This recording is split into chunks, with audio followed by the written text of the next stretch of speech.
قرآن مجید کی تلاوت، ترجمہ، تفسیر، حدیث، نعتیں، تجوید، گرامر کے لیے اس چینل کو سبسکرائب کریں، ویڈیو کو شیئر کریں اور لائک کریں۔ نحمدہ ونصلی علی رسولہ الکریم، اما بعد فاعوذ باللہ من الشیطان الرجیم، بسم اللہ الرحمن الرحیم۔ آج کا ہمارا موضوع گفتگو ہے کہ محمد سے وفاتوں نے۔ شاعر نے کیا خوب کہا ہے کہ محمد سے وفاتوں نے تو ہم تیرے ہیں، کہ محمد سے وفاتوں نے تو ہم تیرے ہیں۔ مہربانی کر کے اس چینل کو سبسکرائب کریں اور ساتھ میں لگے بیل آئیکن کا بٹن دبائیں تاکہ ہر نئی ویڈیو سب سے پہلے آپ کو دیکھنے کو ملے، اور سبسکرائب کرنا بالکل فری ہے۔ اور یہ شعر جو مضمون کا عنوان ہے جواب شکوہ سے لیا گیا ہے۔ اس میں اقبال نے اللہ کی طرف سے جواب دہ ہو کر یہ بیان کیا ہے کہ اللہ تعالیٰ اپنے بندوں سے مخاطب ہو کر فرماتا ہے کہ اے انسان، اگر تم یہ شکوہ کریں کہ تیرے لیے اس دنیا میں کیا ہے اور آخرت میں کیا ہے اور خدا تک پہنچنے کا ذریعہ کیا ہے، تو یہ ذریعہ صرف محمد صلی اللہ علیہ وآلہ وسلم کی وفا ہے۔ اے انسان، اگر تم مجھ تک پہنچنا چاہتا ہے تو اس کا راستہ میرے پیارے محبوب محمد مصطفیٰ صلی اللہ علیہ وآلہ وسلم کی محبت ہے۔ اگر تو جاننا چاہتا ہے کہ دنیا اور آخرت میں تیرے لیے کیا ہے تو محبت رسول میں گم ہو جا، تجھے تیرے ہر سوال کا جواب مل جائے گا۔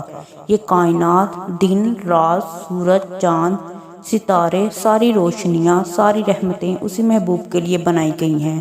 اور اگر تو کامیابی چاہتا ہے تو میرے محبوب صلی اللہ علیہ وآلہ وسلم سے محبت کر۔ عشق رسول صلی اللہ علیہ وآلہ وسلم سے تیری دنیا ہی نہیں آخرت بھی کامیاب ہے۔ اقبال رحمۃ اللہ علیہ فرماتے ہیں، محمد کی محبت سے تیری رسائی لوح و قلم تک ہے۔ اس بات کو مد نظر رکھتے ہوئے اقبال نے مرزا ذیل شعر لکھا ہے کہ محمد سے وفاتوں نے تو ہم تیرے ہیں، کہ محمد سے وفاتوں نے تو ہم تیرے ہیں، یہ جہاں چیز ہے کیا لوح و قلم تیرے ہیں۔ کسی بھی مذہب کو ماننے والے لوگوں میں ہر طرح کی حیثیت رکھنے والے لوگ شامل ہوتے ہیں، کیونکہ اس دنیا کے نظام کو چلانے کے لیے مختلف پیشوں اور ان کا باہمی تعاون بہت ضروری ہے۔ مثلاً بادشاہ کا ہونا ضروری ہے تو فرما بردار رعایا کا وجود بھی لازمی ہے۔ امن و ایمان کے لیے ججوں کا ہونا ضروری ہے تو فوجی افسروں کا ہونا بھی لازمی ہے۔ غرض کے امیر، غریب، عابد و زاہد اور مجاہد، تاجر اور سوداگر، ہر طرح کے لوگ کا ہونا ضروری ہے۔ ان سب لوگوں کو اپنی اپنی زندگی گزارنے کے لیے عملی نمونے کی ضرورت ہے، اور اسلام میں یہ نمونہ حضور اکرم صلی اللہ علیہ وآلہ وسلم کی ذات ہے۔ لَقَدْ كَانَ لَكُمْ فِي رسول اللہ اسوۃ حسنہ، تمہارے لیے اللہ کے رسول صلی اللہ علیہ وآلہ وسلم کی زندگی میں بہترین نمونہ ہے۔ دنیا کے ہر مذہب نے خدا کی محبت حاصل کرنے کا ایک ہی طریقہ بتایا ہے کہ مذہب کے بانی کی نصیحتوں پر عمل کیا جائے، لیکن اسلام نے ایک بہترین تدبیر اختیار کی ہے۔ اس نے اپنے پیغمبر کا عملی مجسمہ سب کے سامنے رکھ دیا ہے اور عملی مجسمے کی پیروی اور اتباع کو خدا کی محبت کا اہل اور اس کے پیار کا مستحق بننے کا ذریعہ بنایا ہے۔ نبی کریم صلی اللہ علیہ وآلہ وسلم ہی وہ ذات ہیں جن کو اللہ تعالیٰ نے مذہب اسلام کا بانی منتخب کیا۔ آپ صلی اللہ علیہ وآلہ وسلم کی ذات مبارکہ جامع صفات ہے، جس میں ہر شخص کو ضرورت کے مطابق رہنما اصول میسر ہیں۔ ہر ذرہ کائنات آپ صلی اللہ علیہ وآلہ وسلم کے فیض سے مستفید ہو رہا ہے۔ چرند پرند بھی آپ صلی اللہ علیہ وآلہ وسلم کی رحمت سے فیض اٹھاتے ہیں۔ آپ صلی اللہ علیہ وآلہ وسلم کی رحمت سے کوئی انسان محروم نہیں۔ آپ صلی اللہ علیہ وآلہ وسلم پورے عالم دنیا اور انسانیت کے لیے باعث رحمت ہے۔ آپ صلی اللہ علیہ وآلہ وسلم پوری دنیا کے لیے قیامت تک کے لیے مبعوث ہیں۔ آپ صلی اللہ علیہ وآلہ وسلم کی نبوت اور رسالت پر ایمان لانا فرض ہے۔ آپ جو کچھ اللہ تعالیٰ کی طرف سے لائے ہیں اس کی تصدیق لازمی ہے۔ ایمان بھی رسول کے بغیر کوئی شخص مسلمان نہیں ہو سکتا، اور جو کوئی اللہ اور اس کے رسول پر ایمان نہ لایا، بس تحقیق ہم نے کافروں کے لیے آگ تیار کر رکھی ہے۔ اس آیت میں واضح کر دیا گیا ہے کہ جو شخص اللہ اور اس کے رسول پر ایمان نہیں لاتا تو اس کا ٹھکانہ دوزخ ہے، اس کا شمار کافروں میں ہے۔ آپ صلی اللہ علیہ وآلہ وسلم کی تعلیمات پوری کائنات کے لیے اعلیٰ ترین نمونہ ہے۔ آپ صلی اللہ علیہ وآلہ وسلم کا دین ایک مکمل دین ہے، پوری انسانیت کے لیے مکمل ضابطۂ حیات ہے۔ آپ صلی اللہ علیہ وآلہ وسلم نے اس کائنات کو روشنی اور تابش بخشی ہے۔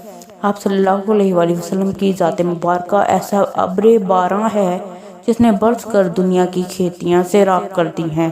قوت عشق سے ہر پست کو بالا کرتے، قوت عشق سے ہر پست کو بالا کرتے، دہر میں اس میں محمد سے اجالا کرتے۔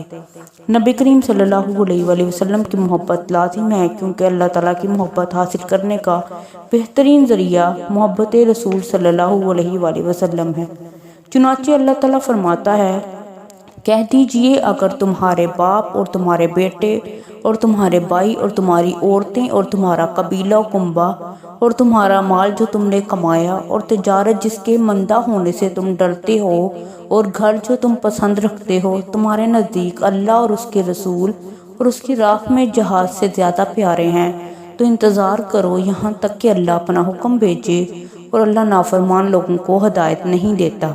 اس آیت سے ثابت ہے کہ ہر مسلمان پر اللہ اور اس کے رسول کی محبت واجب ہے، کیونکہ اس آیت میں واضح کر دیا گیا ہے کہ جس کو اللہ اور اس کے رسول کی محبت حاصل نہیں وہ فاسق ہے، اللہ تعالیٰ کبھی اسے ہدایت نہیں دے گا۔ حضرت انس رضی اللہ تعالیٰ عنہ بن مالک روایت کرتے ہیں کہ رسول اللہ صلی اللہ علیہ وآلہ وسلم نے فرمایا، تم میں سے کوئی مومن کامل نہیں بن سکتا جب تک کہ میں اس کے نزدیک اس کے باپ، اس کی اولاد اور تمام لوگوں کی نسبت زیادہ محبوب نہ ہو جاؤں۔ محمد کی محبت دین حق کی شرط اول ہے، محمد کی محبت دین حق کی شرط اول ہے، اسی میں ہو اگر خامی تو سب کچھ نامکمل ہے۔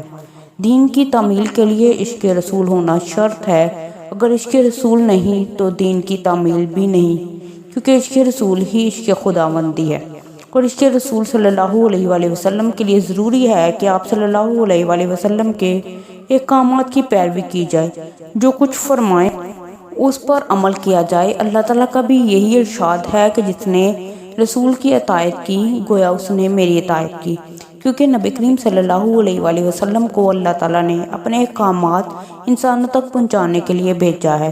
فرمان محمد صلی اللہ علیہ وآلہ وسلم در حقیقت قول خدا ہے، اور جو کچھ رسول تم کو دے لے لو، اور جس سے منع فرمایا اس سے تم باز رہو، اور اللہ سے ڈرو، بے شک اللہ تعالیٰ سخت عذاب کرنے والا ہے۔ ایک اور جگہ سورۃ الحجرات میں اللہ تعالیٰ نے مومنوں کو بارگاہ رسالت کے آداب یوں تعلیم فرمائے، اے ایمان والو اللہ اور اس کے رسول سے آگے نہ بڑھو اور اللہ سے ڈرو، بے شک اللہ سننے والا اور جاننے والا ہے۔